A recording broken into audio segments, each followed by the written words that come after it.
الحمد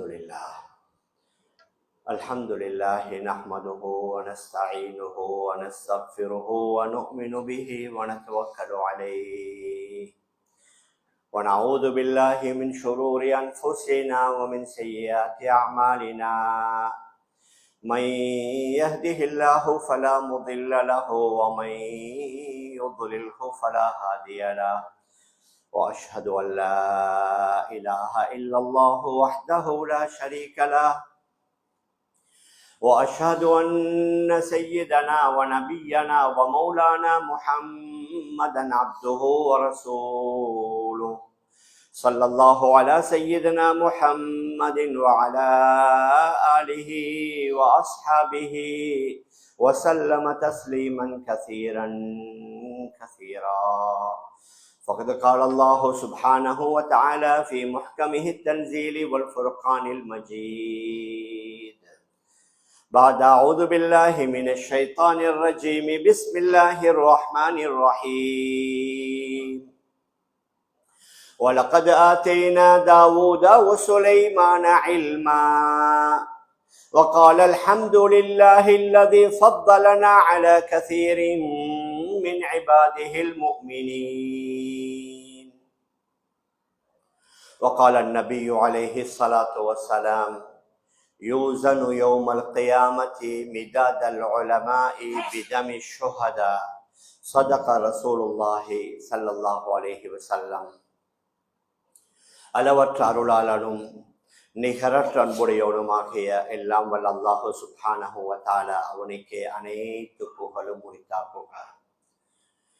அல்லாஹுவினால் படைத்த உலகத்திற்கு அனுப்பி வைக்கப்பட்ட மனித இனத்திற்கு சீரான நேரான நல்வழியை காட்டுவதற்காக அல்லாஹுவினால் அனுப்பி வைக்கப்பட்ட நபிமார்கள், ரசூல்மார்கள், தீர்க்கதரிசிகள் அனைவர்களுக்கும் தலைவராக முத்திரையாக இறுதியாக உலகத்திற்கு வருகை தந்த என்னுடைய உயிருடன் இனிய ஹதரத் ரசூலுல்லாஹி ஸல்லல்லாஹு அலைஹி வஸல்லம் அவர்கள் மீதும் அவர்களை தொடர்ந்து பின்பற்றி வாழ்ந்த அத்துணை நல்லடியார்கள் மீதும் அல்லாஹுவின் சாந்தியும் சமாதானமும் என்றென்றும் உண்டாவதாக. அல்ஹம்துலில்லாஹ்.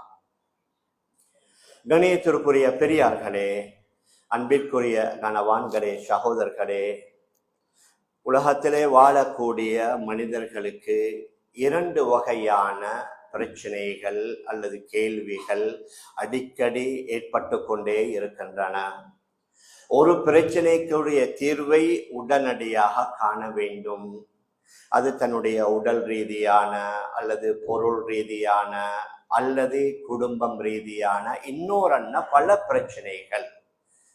இந்த பிரச்சனைகளுக்குரிய தீர்வை ஒன்று அவர் தன்னுடன் பழகக்கூடியவர்களின் மூலமாக, தன்னுடைய பகுத்தறிவின் மூலமாக அல்லது தன்னுடைய ஐம்புலன்களின் மூலமாக அவைகளுக்குரிய தீர்வை பதிலை பெற்றுக் கொள்ளலாம். இன்னும் ஒரு பிரச்சனை கேள்வி ஒன்று இருக்குது, அதற்குரிய தீர்வை பகுத்தறிவின் மூலமாக பெற முடியாது.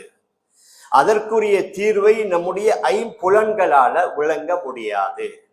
அதுதான் நாம் ஒவ்வொருவரும் உலகத்திற்கு நான் ஏன் வந்தேன் அல்லது உலகத்திற்கு நான் ஏன் அனுப்பப்பட்டேன், என்னுடைய ஆரம்பம் ஒன்று இருக்குது, என்னுடைய முடிவு ஒன்று இருக்குது. இந்த இடைப்பட்ட காலங்களில் நான் என்ன செய்ய வேண்டும், என்னுடைய முடிவுக்கு பின்னால என்ன நடக்கும் என்ற பெரிய ஐயங்களும் சந்தேகங்களும் உலகத்தில் உள்ள எல்லா இஸ்லாமியர்களிடமும் இருந்து கொண்டு தான் இருக்குது. இதற்குரிய பதிலை நம்முடைய பகுத்தறிவின் மூலமாகவோ ஐம்புலன்கள் மூலமாகவோ பெற முடியாது. இதற்குத்தான் வஹீயுடைய வழிகாட்டுதல் தேவை. இந்த சந்தேகத்தை நிவர்த்தி செய்யத்தான் அல்லாஹு சுப்ஹானஹு வ தஆலா வஹீ என்ற ஒரு முறையை, ஒரு வழியை ஏற்படுத்தி அந்த வஹீயின் மூலமாக தன்னால் தெரிவு செய்யப்பட்ட நபிமார்களுக்கு, ரசூல்மார்களுக்கு நேரடியாக வழிகாட்டி அந்த ரசூல்மார்களும் நபிமார்களும் அவரவர்களுடைய காலங்களிலே வாழ்ந்த மனிதர்களுக்கு இந்த சந்தேகங்களுக்குரிய தெளிவை கொடுத்திருக்கிறார்கள். உலகத்திற்கு நாம் ஏன் அனுப்பப்பட்டோம், உலகத்தில் நாம் எவ்வாறு வாழ வேண்டும், எவைகளை செய்யலாம் எவைகளை செய்யக்கூடாது, நம்முடைய முடிவுக்கு பின்னால மறுமையுடைய வாழ்வு அது எவ்வாறு அமையும், நல்லவைகளை செய்தால் என்ன நடக்கும், கெட்டவைகளை செய்தால் என்ன நடக்கும் என்ற இந்த விரிவான ஒரு விடயத்தை அல்லாஹு சுப்ஹானஹு வ தஆலா நபிமார்களுக்கு வஹீன் மூலமாக சொல்லி, நபிமார்கள் அந்த அல்லாஹுவால காட்டப்பட்ட வழியை, அறிவு ஞானத்தை மக்களுக்கு கொடுத்திருக்கிறார்கள். மேலான பெரியார்களே, சகோதரர்களே, அல்லாஹு சுப்ஹானஹு வ தஆலா நபிமார்களுக்கு வஹீன் மூலமாக காட்டி கொடுத்த, கற்றுக் கொடுத்த அறிவு அது சுருக்கமான வரையறுக்கப்பட்டது அல்ல. ஒவ்வொரு காலத்துல தேவைப்படக்கூடிய அனைத்து வகையான அறிவுகளையும் அல்லாஹ் நேரடியாக நபிமார்களுக்கு படித்து கொடுத்தான். ஹஜ்ரத் ஆதம் அலைஹிஸ்ஸலாத்து வஸ்ஸலாம் முதலாவது மனிதர். அவர்கள் தான் முதலாவது படைக்கப்பட்டார்கள். அவர்களுடைய இடது விழா எலும்பிலிருந்து தான் அவர்களுடைய மனைவி ஹவ்வா அலைஹிஸ்ஸலாத்து வஸ்ஸலாம் படைக்கப்படுகிறார்கள். அதற்கு பின்னால தான் மனித இனம் கொஞ்சம் கொஞ்சமாக பெருகுது. அவர்களும் வாழ வேண்டும், பல வஸ்துக்களை யூஸ் பண்ண வேண்டும்.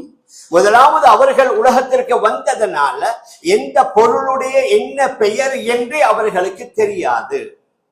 இப்பொழுது அல்லாஹு சுப்ஹானஹு வ தஆலா ஆதம் அலைஹிஸ்ஸலாத்து வஸ்ஸலாம் அவர்களுக்கு ஒவ்வொரு நாளும் அவர் புழங்கக்கூடிய பொருட்கள், இப்ப நாங்க பார்க்கலாம், நாங்க உடுக்குகின்ற அணிகின்ற ஆடை, நாம் சாப்பிடுகின்ற பாத்திரங்கள், பிளேட்டுகள், சாப்பாட்டுடைய பெயர்கள், இவ்வாறு ஒவ்வொரு நாளும் நாம் யூஸ் பண்ணக்கூடிய நூற்றுக்கணக்கான பெயர்கள் அது எங்களுக்கு முன்னால் உள்ளவர்கள் வாழ்ந்து பாவித்ததனால அது அப்படி வாழையடி வாழையாக வந்து கொண்டிருக்குது. ஹஜ்ரத் ஆதம் அலைஹிஸ்ஸலாத்து வஸ்ஸலாம் அவர்கள் முதல் மனிதர். அவருக்கு முன்னால மனிதர்கள் யாரும் இல்லை. அதனால் அந்த வஸ்துக்களுடைய பெயர்களை கூட அல்லாஹ்தான் சொல்லி கொடுத்தான். குர்ஆன்ல அல்லாஹ் கூறுகின்றான், ஓ அல்லம ஆதமல் அஸ்மாஅ குல்லஹா, அனைத்து வஸ்துக்களுடைய பெயர்களை ஆதம் அலைஹிஸ்ஸலாத்து வஸ்ஸலாம் அவர்களுக்கு அல்லாஹ் கற்றுக் கொடுத்தான் வஹீயின் மூலமாக. வணக்கங்களை எவ்வாறு ஈடுபடணும், அவர்களுடைய கொடுக்கல் வாங்கல் வியாபாரங்கள் எவ்வாறு ஈடுபடணும், ஏதாவது மரணங்கள் ஏற்பட்டால் அந்த மரணத்தை எவ்வாறு அடக்க வேண்டும் என்ற பல விடயங்களை அல்லாஹு சுப்ஹானஹு வ தஆலா ஆதம் அலைஹிஸ்ஸலாத்து வஸ்ஸலாம் அவர்களுக்கு சொல்லிக் கொடுத்ததை குர்ஆன்ல பல இடங்களில் அல்லாஹ் ஞாபகப்படுத்துகின்றான். அதற்கு பின்னால வந்த நபிமார்களை நாம் எடுத்துக் கொள்ளலாம். நாம் நினைக்க கூடாது நபிமார்களுக்கு அல்லாஹ் ஆன்மீகத்தை மட்டும்தான் சொல்லிக் கொடுத்தான், வணக்க வழிபாடுகளை மாத்திரம் தான் அவர்களுக்கு கற்றுக் கொடுத்தான் என்று. அவ்வாறு அல்ல. நபிமார்கள் உலகத்துல எந்தெந்த துறைகளில் ஈடுபட்டார்களோ அந்த ஒவ்வொரு துறைகளில் அவர்களுக்கு தேவையான நாலேஜை, அறிவை அல்லாஹு சுப்ஹானஹு வ தஆலா வஹீயின் மூலமாக கற்றுக் கொடுத்தான்.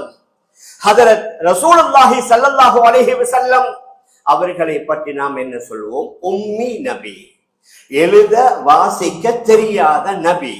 அந்த உம்மி நபியால உலகத்தில் ஏற்பட்ட சாதனைகள், உலகத்தில் ஏற்பட்ட புரட்சிகள், இதுவரைக்கும் அந்த அளவுக்குண்டான புரட்சிகள் எந்த ஒரு அறிவாளையாலேயோ விஞ்ஞானியாலேயோ ஏற்பட்டதே இல்லை. அப்ப நபி அவர்களால் இவ்வளவு பெரிய சாதனைகளை, நபி அவர்களால் இவ்வளவு பெரிய புரட்சிகளை எதன் மூலம் அவர்கள் செய்தார்கள், சாதித்தார்கள் என்றால் அல்லாஹ் வல்லவா நபி அவர்களுக்கு கற்றுக் கொடுத்தான். குர்ஆன் அல்லாஹ் கூறுகின்றான், வஅல்லமக மா லம் தகுன் தஅலம், நீங்க அறியாதவைகளை அல்லாஹ் உங்களுக்கு கற்றுத் தந்தான். அல்லாஹ் சுப்ஹானஹு வ தஆலா வஹீயின் மூலமாக நபி அவர்களுக்கு தேவையான பல அறிவு ஞானங்களை கற்றுக் கொடுத்தான். ஹஜ்ரத் சுலைமான், தாவூத் அலைஹிஸ்ஸலாத்து வஸ்ஸலாம் அவர்கள் எடுத்துக் கொள்ளலாம். உலகத்திற்கு வந்த மற்ற நபிமார்களை விட வித்தியாசமான இரண்டு நபிமார்கள், ஹஜ்ரத் தாவூத், ஹஜ்ரத் சுலைமான் அலைஹிஸ்ஸலாத்து வஸ்ஸலாம். அவங்க ரெண்டு பேரும் நபி மட்டுமல்ல. ஹஜ்ரத் தாவூத் அலைஹிஸ்ஸலாத்து வஸ்ஸலாம் அரசர், ஹஜ்ரத் சுலைமான் அலைஹிஸ்ஸலாத்து வஸ்ஸலாம் முழு உலகத்தை ஆட்சி செய்த ஆட்சியாளர். ஒரு கண்டமும் அல்ல, ஒரு நாடும் அல்ல, முழு உலகத்தை ஆட்சி செய்த ஆட்சியாளர். உலகத்திற்கு வந்த ஆட்சியாளர்கள் எல்லோரும் வேணுமென்றால் ஒரு குறிப்பிட்ட மனிதர்களைத்தான் ஆட்சி செய்யலாம். அவர்களுடைய பிரதேசங்களில் உள்ள மனிதர்கள் ஆட்சி செய்யலாம். ஹதரத் சுலைமான் அலைஹிஸ்ஸலாத்து வஸ்ஸலாம் அவர்கள் ஏக காலத்தில் மனிதர்களையும் ஆட்சி செய்தார்கள், ஜின்களையும் ஆட்சி செய்தார்கள், பறவைகளுடன் பேசக்கூடிய அந்த ஆற்றலையும் பெற்றிருந்தார்கள். அவர்களுக்கு அல்லாஹ் காற்றையும் வசப்படுத்தி கொடுத்தான். குர்ஆன்ல அல்லாஹ் சுப்ஹானஹு வ தஆலா பல இடங்களில் கூறுகின்றான், வமினல் ஜின்னி மை யஅமலு பைன யதைஹி பிஇذن ரப்பிஹி. அல்லாஹ்வுடைய அனுமதியை கொண்டு இவர்களுக்கு முன்னால ஜின்கள் வேலை செய்வார்கள். மஸ்ஜிதுல் அக்ஸாவை கட்டியதும் ஜின்களை வைத்துத்தான். மனிதர்களால் செய்ய முடியாத பாரமான பெரும் பெரும் வேலைகளை ஹஜ்ரத் சுலைமான் அலைஹிஸ்ஸலாத்து வஸ்ஸலாம் ஜின்களை வைத்து வாங்கினார்கள். யஅமலூன லஹு மா யஷா மின் மஹாரிப வ தமாதீல வ ஜிஃபானின் கல் ஜவாபி வ குதூரிர் ராசியாத். அந்த ஜின்கள் இவர்களுக்காக வேண்டி பெரும் பெரும் மாளிகைகளை, கோட்டைகளை கட்டுவார்கள், சிற்பங்களை சிதக்குவார்கள். பெரும் பெரும் தண்ணீர் தடாகங்களை செய்வார்கள். பூமியிலே பதிந்திருக்கக்கூடிய பெரும் பிரமாண்டமான சமையல் பாத்திரங்களை அந்த ஜின்கள் இவர்களுக்காக செய்து கொடுப்பார்கள் என்று சூரத்து சபால அல்லாஹ் சுப்ஹானஹு வ தஆலா தெளிவுபடுத்துகின்றான். இவர்களுக்கு கீழான ஜின்களும் இருந்தார்கள். பறவைகளுடைய பாஷை, பறவையுடைய பாஷை நமக்கு தெரியும். அவர்கள் எறும்புடன் பேசிய அந்த சரித்திரத்தை சூரத்து நம்ல் என்று சொல்லக்கூடிய ஒரு சூறாவில் அல்லாஹ் தெளிவுபடுத்துகின்றான். மேலான பெரியார்களே, சகோதரர்களே, இவருக்கும் இவருடைய தந்தைக்கும் அல்லாஹ் சட்டக்கலையை படித்து கொடுத்திருந்தான். அதாவது வழக்குகளை விசாரித்து தீர்ப்பளிக்கக்கூடிய மிகப்பெரிய ஒரு ஜட்ஜ். وَلَقَدْ آتَيْنَا دَاوُودَ وَسُلَيْمَانَ عِلْمًا. ஒரு ஆயத்தில் அல்லாஹ் கூறுகின்றான், தாவூதுக்கும் சுலைமானுக்கும் அறிவு ஞானத்தை கொடுத்தோம். இன்னும் ஒரு இடத்துல وَكُلًّا آتَيْنَا حُكْمًا وَعِلْمًا. நாம் இரண்டு பேர்களுக்கும் அறிவையும் தீர்ப்பளிக்கக்கூடிய ஆற்றலையும் கொடுத்திருந்தோம். அந்த காலங்களில் பெரிய, அதாவது சட்டக்கலை படித்து கொடுக்கக்கூடிய பல்கலைக்கழகங்கள் இல்ல. ஆனால் அல்லாஹு சுப்ஹானஹு வ தஆலா ஹஜ்ரத் சுலைமான் அலைஹிஸ்ஸலாத்து வஸ்ஸலாம் அவர்களுக்கு வழக்குகளை விசாரித்து தீர்ப்பளிக்கக்கூடிய ஆற்றலை கொடுத்து அவர்கள் விசாரித்து தீர்ப்பளித்த பல வரலாற்று சம்பவங்களை அல்லாஹ் குர்ஆன்ல கூறுகின்றான். அது மாத்திரமல்ல, காற்றையும் அல்லாஹ் வசப்படுத்தி கொடுத்தார். அந்த காற்று அவர்களுடைய முழு குடும்பம் சிம்மாசனத்தை சுமந்து கொண்டு செல்லும். குர்ஆன்ல வலி சுலைமான் அர்-ரீஹா உதுபுஹா ஷஹருன் வரபாஹுஹா ஷஹர். நாங்க சுலைமானுக்கு காற்றை வசப்படுத்தி கொடுத்தோம்.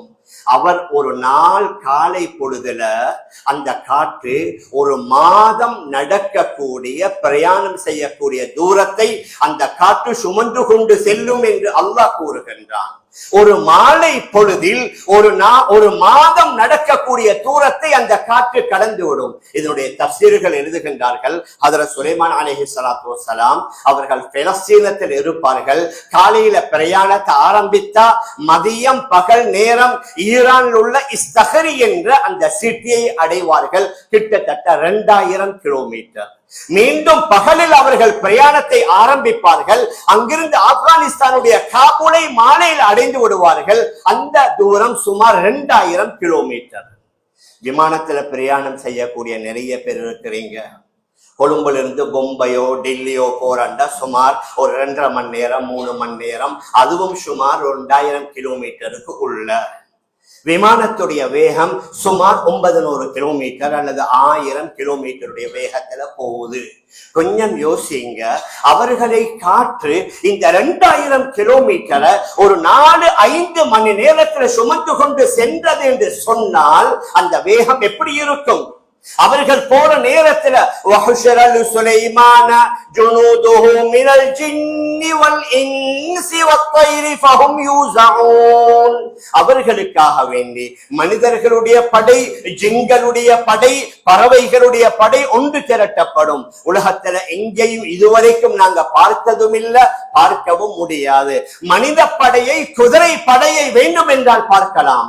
ஹதரத் சுலைமான் அலைஹிஸ்ஸலாத்து வஸ்ஸலாம் அவர்களுடைய படை, முன்னால மனிதர்கள், பின்னால ஜின்கள், மேலால பறவைகளுடைய படை அவர்களுக்காக ஒன்று திரட்டப்படும் என்று அல்லாஹ் கூறுகின்றான். இது இந்த ஆட்சி எப்படி செய்தாங்க? ஏக காலத்துல மனிதர்கள் வேணுமா, ஜின்கள் வேணுமா, பறவைகள் வேணுமா, காற்றை வசப்படுத்தணுமா? இந்த ஆற்றல்களை எதன் மூலம் பெற்றார்கள் என்றால் அல்லாஹ் அவர்களுக்கு வழங்கிய அந்த வஹ்யுடைய அறிவின் மூலமாக. எங்கட நபி ஸல்லல்லாஹு அலைஹி வஸல்லம், நான் ஏற்கனவே சொல்லிவிட்டேன், அவர்கள் உம்மி நபி. மனிதர்கள் யாரிடத்திலையும் கால் மடித்து படிக்கவில்லை. ஆனால் அல்லாஹு சுப்ஹானஹு வ தஆலா நபி அவர்களுக்கு படித்து கொடுத்தான். அந்த வஹ்யுடைய இல்மின் மூலமாக, ஆன்மீகமாக இருக்கலாம், வேற பொருளாதாரமாக இருக்கலாம், அரசியலாக இருக்கலாம், கல்வி நடவடிக்கைகளாக இருக்கலாம், மனிதர்கள் எந்தெந்த துறைகளில் ஈடுபட்டார்களோ நபியுடைய காலத்தில் ஏற்பட்ட அனைத்து பிரச்சனைகளுக்கும் வஹ்யின் மூலமாக நபி அவர்கள் வழிகாட்டினார்களா இல்லையா? சிலர்களுடைய அபிப்பிராயப்படி துல்கர்னைன் அலைஹிஸ்ஸலாத்து வஸ்ஸலாம், அநேகமானவர்களுடைய அபிப்பிராயப்படி அவர் ஒரு சாலிஹான மனிதர். அவர்களுடைய காலத்துல தான் இந்த யஜூஜ் மஜூஜ் என்று சொல்லக்கூடிய அந்த படைப்பினம், அந்த இனம் குழப்பம் பண்ணி கொண்டிருக்கிறாங்க. மிக நீளமான வரலாறு, நேரம் இல்ல, சுருக்கமாக கூறுகின்றேன். சூரத்துல் கஹ்ஃப்ல வருது. அந்த ஊர்வாசிகளை வந்து சொன்னாங்க, இந்த யஜூஜ் மஜூஜ் எங்களுடன் குழப்பம் பண்றாங்க, இவர்களை ஒரு மலைக்கு பின்னால வைத்து ஊருக்குள்ள வராமல் நீங்க தடுத்து நிறுத்துங்கள் என்று சொன்ன நேரத்துல குர்ஆன்ல வருது, யாதல் கர்னைன் إن يأجوج ومأجوج مفسدون في الأرض فهل نجعل لك خرجا على أن تجعل بيننا وبينهم سدا. இந்த யஜூஜ் மஜூஜ் குழப்பம் பண்ணுகின்றார்கள். அதனால எங்களுக்கும் அவர்களுக்கு மத்தியில பெரிய ஒரு மதில், ஒரு தாப்பை சுவரை ஏற்படுத்தி தாருங்கள், அதற்கு உங்களுக்கு ஒரு கொடுப்பனவை தருகிறோம் என்று சொன்ன நேரத்துல சொல்லிவிட்டார்கள், நீங்க எதையுமே தர தேவல்ல, ஆத்தூனி ஜுபரல் ஹதீத், நீங்க இரும்பு பாலங்களை கொண்டு வாங்க. என்ன செய்கிறார்கள்? அந்த யஜூஜ் மஜூஜ் இரண்டு மலைகளுக்கு மத்தியில் அவர்களை கொண்டு போய் வைத்து அந்த இரண்டு மலைகளுக்கு மத்தியில் உள்ள இடங்களை இரும்பு பாலங்களின் மூலமாக நிரப்பி அதற்கு மேலால உருக்கிய ஈயத்தை ஊற்றி அந்த இரண்டு மலைகளுக்கு மத்தியில் உள்ள பிரமாண்டமான பிரதேசத்தை ஹதரத் துல்கர்னைன் அலைஹிஸ்ஸலாத்து வஸ்ஸலாம் அவர்கள் செய்து முடித்தார்கள். இதுவும் சூரா கஹ்ஃப்ல வருது. அப்ப இவர்கள் ஒரு பொறியியலாளர் அல்லது இவர்கள் ஒரு இன்ஜினியரிங் கலையை படித்தவர்கள். எந்த பல்கலைக்கழகத்துல படிச்சாங்க? இவர்கள் கடைசியில் என்ன சொல்றாங்க தெரியுமா? கால ஹாதா ரஹ்மத்தும் மிர் ரப்பி, நான் இவ்வளவு செய்தது என்னுடைய ஆற்றல் அல்ல, என்னுடைய அல்லாஹ்வுடைய அருள், அல்லாஹ் எனக்கு செய்த அருளின் மூலமாகத்தான் இதை செய்தேன். قال هذا رحمة من ربي فإذا جاء وعد ربي جعله دكا وكان وعد ربي حقا. ஆனால் என்னுடைய அல்லாஹ் வாக்களிக்கப்பட்ட அந்த கியாம நாள் நெருங்கும் பொழுது இந்த மதில், இந்த தாப்பை தூள் தூளாக ஆகிவிடும். அந்த யஜூஜ் மஜூஜ் உலகத்திற்கு வந்து விடுவார்கள். என்னுடைய அல்லாஹ்வுடைய வாக்கு உண்மையானது. மேலான பெரியார்களே, சகோதரர்களே, ஹதரத் ரசூலுல்லாஹி ஸல்லல்லாஹு அலைஹி வஸல்லம் அவர்களை பற்றி நான் சொன்னேன், எழுத வாசிக்க தெரியாத உம்மி. ஆனால் அவர்கள் செய்த புரட்சிகள், சாதனைகள், குதிரத்துகள், முஅஜிசாக்கள், அற்புதங்கள் எண்ணில் அடங்காது. மரங்களுடன் பேசினார்கள். ஈத்த மரம் அவர்களுடன் வந்து பேசியது. ஒட்டகங்களும் மான்களும் வந்து பேசியது. ஓநாய்களும் அவர்களுடன் பேசியது. அவர்களுடைய கையில கற்களை வைத்துக் கொண்டிருக்கிறார்கள். அந்த கற்கள் தஸ்பீஹ் செய்த சப்தத்தை நபி அவர்கள் கேட்கின்றார்கள். ஒரு கட்டத்துல மக்காவுல நபி அவர்கள் அதாவது சந்திரனை நோக்கி தன்னுடைய விரலை அசைக்குகின்றார்கள். அந்த சந்திரன் இரண்டு துண்டாக பிளக்குது. இன்னைக்கு சந்திர மண்டலத்திற்கு போவதே பெரிய சாதனை. அதற்கு போவதற்கு முன்னால் எத்தனை வருடம் அதற்காக வேண்டிய டெஸ்டிங், குரங்கு அனுப்பணுமா, நாயை அனுப்பணுமா, அதற்கு எத்துணை கோடிக்கணக்கான மில்லியன் கணக்கான டாலர்களை செலவழிச்சு உலகத்துக்கு கொஞ்சம் கிட்ட உள்ளது தான் அந்த செவ்வாய் அங்கத்தை தான் அனுப்புகின்றார்கள். ஆனால் ஹதரத் ரசூலுல்லாஹி ஸல்லல்லாஹு அலைஹி வஸல்லம் மக்காவிலிருந்து தன்னுடைய விரலை ஆட்டுகின்றார்கள். அந்த சந்திரன் இரண்டாக பிளக்குகின்றது. குர்ஆன்ல இக்தரபத்தி ஸாஅத்து வன்ஷக்கல் கமர், கியாமனால் நெருங்கி விட்டது, சந்திரன் இரண்டாக பிளந்து விட்டது. அந்த இரண்டாக பிளந்த காட்சியை அந்த ஹிஜாஸில் உள்ளவர்கள் மட்டுமல்ல, கேரளாவுல உள்ள ஒரு ஹிந்து அரசன், சேரமான் பெருமான் என்று சொல்லக்கூடிய ஒரு அரசன் கண்டு அங்கே உள்ள சில அறிஞர்களிடத்தில் விசாரிக்க அவர்கள் கூறுகிறார்கள், மக்கால் உள்ள முஸ்லிம்களுடைய ஒரு தலைவர் தன்னுடைய விரலை ஆட்டியதனால அந்த சந்திரன் பிளந்து விட்டது என்ற செய்தியை சொல்ல அவர் சிறிது காலங்களுக்கு பின்னால நபி அவர்களை சந்திக்க வேண்டும் என்று அவர் ஹிஜாஸுக்கு பிரயாணம் செய்கிறார். அங்கே போகும் பொழுது நபி அவர்கள் வஃபாத்தாகி இருக்க, ஹதரத் அபூபக்கர் ரலியல்லாஹு அன்ஹு அவர்களும் வஃபாத்தாகி, ஹதரத் உமர் ரலியல்லாஹு அன்ஹு அவர்களுடைய ஆட்சி காலம், ஹதரத் உமர் ரலியல்லாஹு அன்ஹு அவர்களை சந்தித்து அவர்களுடைய கையை பிடித்து கலிமா சொல்லி இஸ்லாத்தை ஏற்றுக்கொண்டு அந்த சேரமான் பெருமான் என்பவர் மீண்டும் மலையாளம் கேரளாவுக்கு வந்து கொண்டிருந்த வேளையில ஓமான்ல சலாலா என்று சொல்லக்கூடிய பகுதியில அவர் வஃபாத்தாகி அவருடைய கபர் இன்று வரைக்கும் ஓமான்ல இருப்பதாக சில சரித்திரத்திலே பதிவு செய்யப்பட்ட சில பதிவுகள் எங்களுக்கு கூறுகின்றது. அவருடைய ஞாபகார்த்தமா தான் அந்த கேரளாவுல முதலாவது கட்டப்பட்ட மஸ்ஜித் இவருடைய பெயரால கட்டப்பட்டதாக இன்று வரைக்கும் இருக்குது. மேலான பெரியார்களே, சகோதரர்களே, ஹதரத் ரசூலுல்லாஹி ஸல்லல்லாஹு அலைஹி வஸல்லம் அவர்களுக்கு இவ்வளவு பெரிய ஒரு பலம் எதன் மூலம் கிடைச்சிச்சு? நான் எதை சொல்ல வாரேன்டா, ஈமான் கொள்ளாதவர்கள் நினைக்கலாம், நம்பலாம், பணத்தால, ஆயுதத்தால, செல்வங்களால, அதிகாரங்களால செய்யலும் என்று.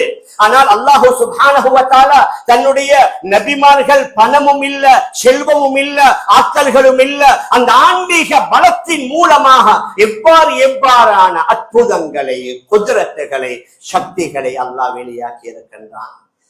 மிஅராஜுடைய வேளையில 1,00,000க்கும் மேற்பட்ட நபிமார்களை அந்த ஜெருசலத்தில் ஒன்று திரட்டி நபி அவர்களை சந்திக்க வைத்து அவர்களுக்கு நபி அவர்கள் இமாம செய்ததாக வரலாறுல பதிவாக இருக்கிறது. இதெல்லாம் எங்களால நினைச்சு பார்க்கலுமா? மேலான பெரியார்களே, சகோதரர்களே, நாம் எதை சொல்ல வாரோம் என்றா, இந்த வஹ்யுடைய நாலேஜ் நபி அவர்கள் என்ன செய்தார்கள்? அவர்களுடைய காலத்திலே உள்ள நல்ல இன்டெலிஜான, நல்ல விடயம் தெரிஞ்ச சஹாபாக்களுடன் மிக நெருக்கமாக பகிர்ந்து கொண்டார்கள். பொதுவாக பல விஷயங்களை சொல்வார்கள். நெருக்கமான ஹதரத் இப்னு மஸ்ஊத், ஹதரத் இப்னு அப்பாஸ், உபய் இப்னு கஅப் போன்ற, முஆத் இப்னு ஜபல் போன்ற மிக முக்கியமான சஹாபாக்களுடன் நபி அவர்கள் பகிர்ந்து ஆன்மீக துறையில அவர்களை பலமுள்ளவர்களாக மாற்றினார்கள். அதற்கு பின்னால வாழையடி வாழையாக வந்த இஸ்லாமிய அறிஞர்கள் தான் உலகத்துக்கு பல்கலைக்கழகங்களையே காட்டியவர்கள் இஸ்லாமியர்கள் தான். இந்த கேம்பிரிட்ஜும் ஆக்ஸ்போர்டும் நேற்று முன்னாத்து வந்தது. 1200-300 வருடங்களுக்கு முன்னால, அதாவது ஈஜிப்தில் உள்ள அல் ஜாமிஉல் அஸ்ஹர் பல்கலைக்கழகம், அது அல் ஜாமிஅத்துல் அஸ்ஹர். இப்ப ஆரம்பத்தில் அல் ஜாமிஉல் அஸ்ஹர் என்ற ஒரு மஸ்ஜித், அந்த மஸ்ஜித்ல தான் அந்த பள்ளிக்கூடமோ பாடசாலையோ மதரசாவோ உருவாகி இப்ப அது ஜாமிஅத்துல் அஸ்ஹரா மாறி இருக்குது. பக்தாத்ல அல் ஜாமிஅத்துல் மன்சூர் என்ற ஒரு பிரசித்தி பெற்ற ஒரு பல்கலைக்கழகம், அதுவும் ஆரம்பத்துல அல் ஜாமிஉல் மன்சூர் என்று சொல்லக்கூடிய ஒரு மஸ்ஜித், அது தான் பின்னால பல்கலைக்கழகமாக மாறி இருக்குது. துனிசியால அல் ஜாமிஅத்து ஸைத்தூன் என்ற ஒரு பல்கலைக்கழகம், அது ஆரம்பத்தில் அல் ஜாமிஉ ஸைத்தூன் என்று சொல்லக்கூடிய ஒரு மஸ்ஜிதாக இருந்து தான் பல்கலைக்கழகம். மிச்சம் தூரத்துக்கு போக தேவையில்லை. எங்கட மருதானியில் உள்ள ஜாஹிரா காலேஜ், அது ஆரம்பத்தில் அல் மதரசத்து ஜஹ்ரா என்ற மதரசா தான் பின்னால பாடசாலை. அதே ஜமடகொடையில உள்ள ஹைரியா ஸ்கூல் அல் மദ്രസத்துல் ஹைரியா பின்னால தான் அது பாடசாலையாக மாறி இருக்குது. நான் எதை சொல்ல வாரேன் என்றா, ஆரம்பத்துல மதரசாவாக இருந்து அதுல வெறும் ஆன்மீகம் மட்டுமல்ல, மனிதர்களுக்கு தேவையான எல்லா வகையான கலைகள், அது இன்ஜினியரிங் கலையா, வைத்திய கலையா, ஜியோகிராபியா, இன்று பல்கலைக்கழகங்கள்ல என்னென்ன கலைகள் கற்பிக்கப்படுகின்றனவோ அவைகள் கற்பிக்கப்பட்டதோட அவைகளை உலகத்திற்கு தந்ததும் இஸ்லாமிய அறிஞர்கள்.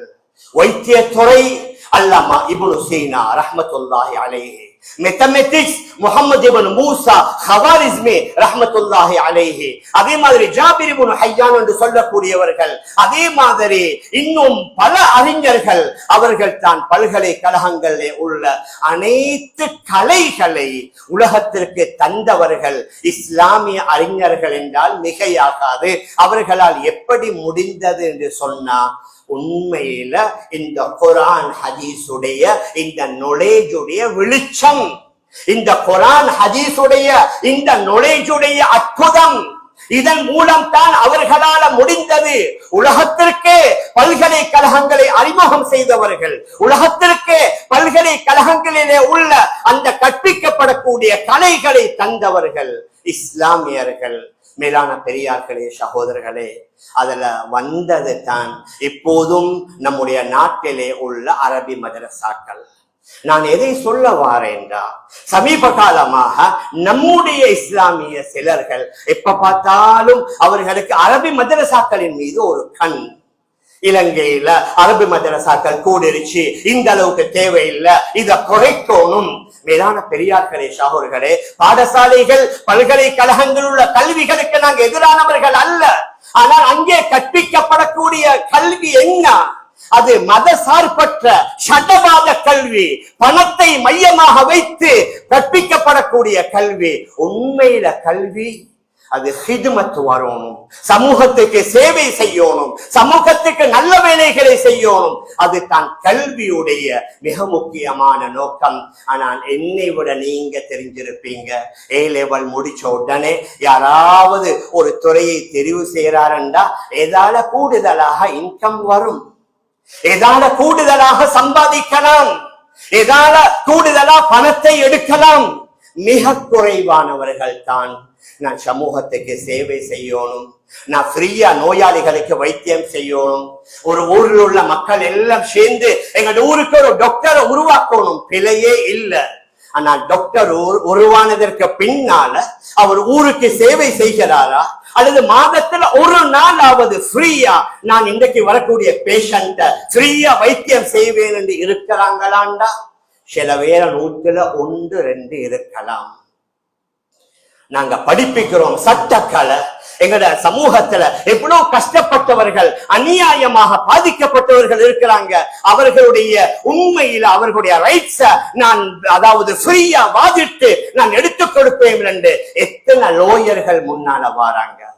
மேலான பெரியார்களே, அன்பிற்குரிய கணவான்களே, சகோதரர்களே, நான் என்ன சொல்ல வாரேன், ஈமானுடன் சேர்ந்த நுழைச்சு வரணும், ஈமானுடன் சேர்ந்த வைத்திய கலை, ஈமானுடன் சேர்ந்த இன்ஜினியரிங் கலை, ஈமானுடன் சேர்ந்த ஐடி கலை, ஈமானுடன் சேர்ந்த மேனேஜ்மெண்ட் கலை.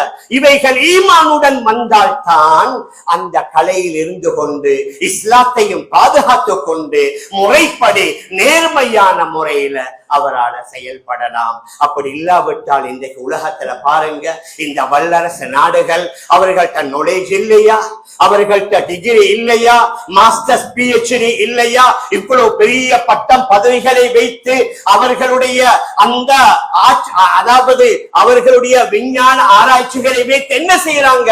நவீன ஆயுதங்களை கண்டுபிடித்து ஒரு நிமிஷத்துல ஆயிரக்கணக்கான மக்களை கொண்டு குவிப்பதற்கு தேவையான ஆயுதங்களை அல்லவா செய்து கொண்டிருக்கிறார்கள்.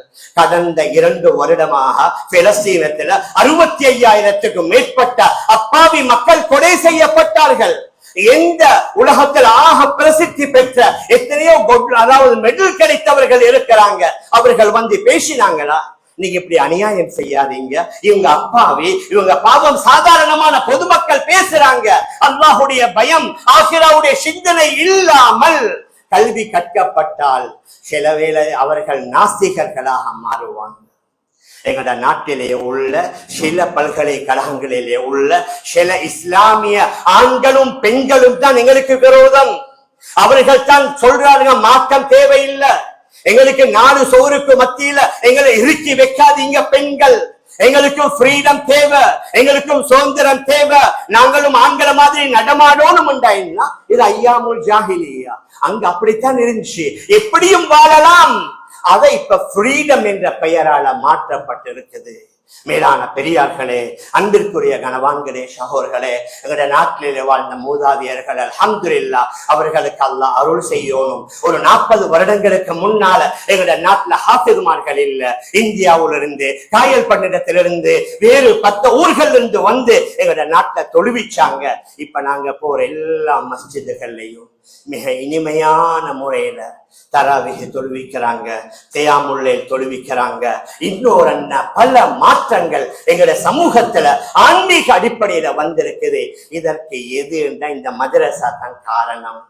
மேலான பெரியார்களே, அன்பிற்குரிய கனவான்களே, சகோதரர்களே, அதனால் இந்த மதரசா இது வெறும் உலமாக்களுக்குரியதல்ல, இது வெறும் அதை நிர்வகிக்கக்கூடிய நிர்வாகிகளுக்குரியதல்ல, மாற்றமாக முழு இஸ்லாமிய உம்மத் இந்த மதரசாவை பாதுகாத்தால் தான் ஷரீஆவை பாதுகாக்கலாம், அல்லாஹ்வுடைய சட்ட திட்டங்களை பாதுகாக்கலாம், அல்லாஹ்வுடைய அஹ்காம்களை பாதுகாக்கலாம். ஷரீஆ பாதுகாக்கப்பட்டால் தான் அல்லாஹ்வுடைய உதவியை தவிர எங்கட வெளிரங்க பில்டிங்ஸ பார்த்தல்ல, எங்கட வெளிரங்க பேங்க் பேலன்ஸ பார்த்தல்ல, அல்லாஹ்வுடைய உதவி, அல்லாஹ்வுடைய ஷரீஆ எந்த அளவுக்கு உலகத்துல மேலோங்குமோ அந்த அளவுக்கு தான் அல்லாஹ் சுப்ஹானஹு வ தஆலா உதவி செய்வான். அல்ஹம்துலில்லாஹ். இன்றைக்கு என்ன ஒரு 300 சொச்சம் மதரசா, இலங்கையில் உள்ள பாடசாலைகள், இஸ்லாமிய பாடசாலைகள் 950, அதுல கற்கிற மாணவர்கள் 4,50,000, பிரைவேட் ஸ்கூல் எல்லாம் சேர்த்தா 6 லட்சம் மாணவ மாணவிகள் அங்க கற்கிறாங்க. இந்த 300 மதரசாவுல ஒரு 50,000 பேர்கள் கூட இல்ல. ஆனால் சிலர்கள் சப்தம் போடுறாங்க, மதரசா கூடிருச்சு, மதரசா கூடிருச்சு, அதை கண்ட்ரோல் பண்ணணும், அதை குறைக்கணும். நாங்க வெளிநாடுகளை பேத்து பார்த்தா தெரியும், இந்த மதரசா இந்த உலமாக்களுடைய தொடர்பு இல்லாததனால இஸ்லாமிய சூழல்ல இருந்த நாடுகள், இமாம் புகாரி ரஹிமஹுல்லாஹ் உஸ்பெகிஸ்தான் நாங்க கண்ணால நேரடியா கண்டோம். ஒரு 5 மாதத்திற்கு முன்னால உஸ்பெகிஸ்தான் போய் அந்த தாஷ்கந்த், அந்த சமர்கந்த், அந்த புகாரா போன்ற அந்த ஊர்களை நாங்க பார்த்தோம். இமாம் புகாரி ரஹிமஹுல்லாஹ் அவர்களுடைய காலத்துல அவர்களுடைய கிளாஸ்ல 10,000 20,000 மாணவர்கள் படிப்பார்கள். ஆனால் இப்பொழுது அந்த தாஷ்கந்த போய்த்து பார்த்தோம், 37 லட்சம் முஸ்லிம்கள் இருக்கிறாங்க, 120 பள்ளிவாசல் தான் இருக்குது.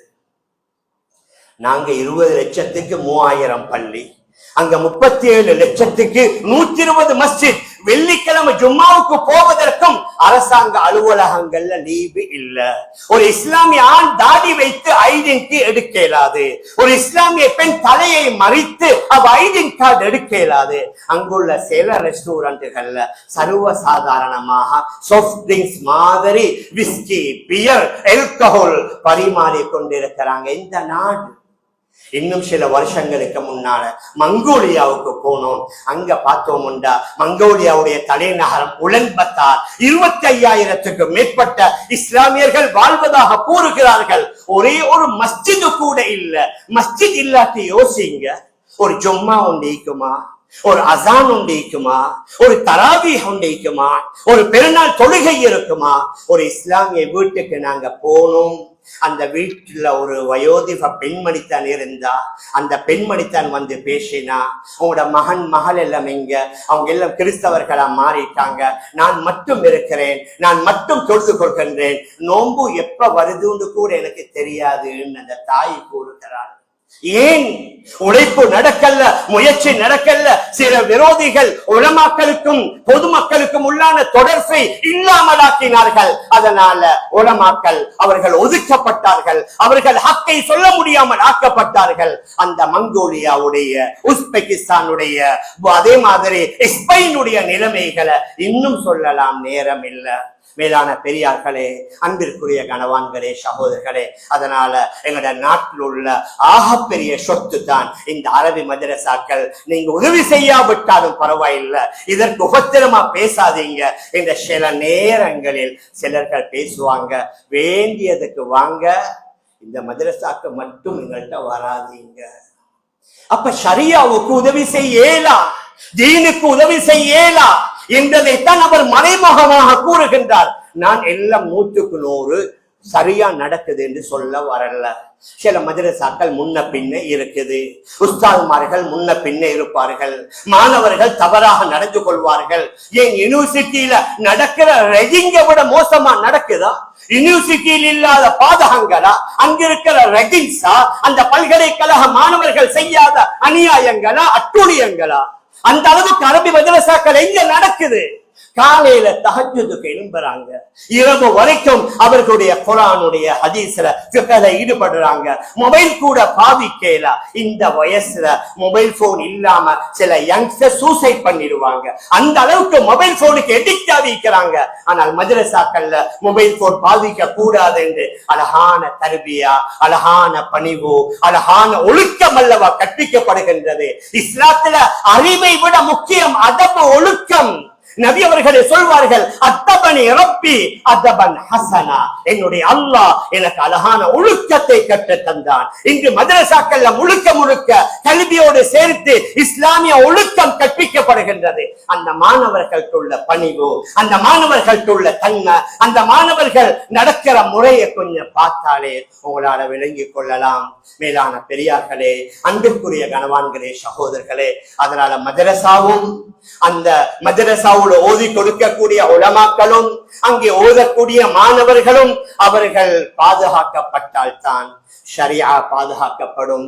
எங்கட நாட்டுல இன்னும் ஆன்மீக அடிப்படையில பெரும் பெரும் மாற்றங்கள், முன்னேற்றங்கள் ஏற்படும். இறுதியாக கூறுகின்றேன், ஓதக்கூடிய மாணவர்கள் அதை மட்டும் ஓதல்ல, அநேகமான மதரசால O level, அநேகமான மதரசால A level. இப்ப கூட நீங்க விசாரிச்சு பாருங்க, 100க்கும் அதிகமான உலமா மாணவர்கள் எங்களுடைய இலங்கையில் உள்ள ஜெஃப்னா கேம்பஸ், ஒலுவில் கேம்பஸ் போன்ற பல்கலைக்கழகங்கள்ல 100க்கும் அதிகமான உலமாக்கள் உயர்கல்வி கற்றுக் கொண்டிருக்கிறார்கள். இந்த வஹ்யுடைய இல்ம், இந்த குர்ஆன் சுன்னவுடைய இல்ம் இன்ஷா அல்லாஹ் அவர்கள் வழிகெடாமல், வழி தவறி விடாமல் அவர்களை பாதுகாக்கும் என்பதுல சந்தேகமே இல்லை.